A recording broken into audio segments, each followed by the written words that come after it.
Ang sarap niya!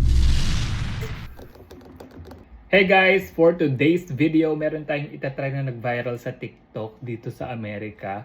Ito yung Zalea Peach and Light Syrup. Nakita ko to guys, sarap na sarap ako nung kinakain nito sa video. And luckily, available siya sa Costco. And nabili ko lang siya ng nasa $10 to $12 siguro. So, try na natin. Open na muna natin siya. Naka-rubber lang siya and paper. Oh, okay. Hopefully, mabuksan ko to. Ooh! So, yung amoy niya medyo maasim-asim. Matamis siya, guys. Okay, try natin yung isa. Medyo struggle lang siya kunin, guys, ah. Paano ba to kunin? Finally, ito. Meron na tayong mailalabas.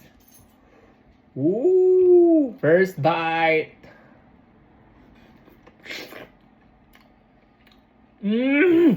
Ang sarap niya! Yung texture na parang mangga. Parang manggang hinog.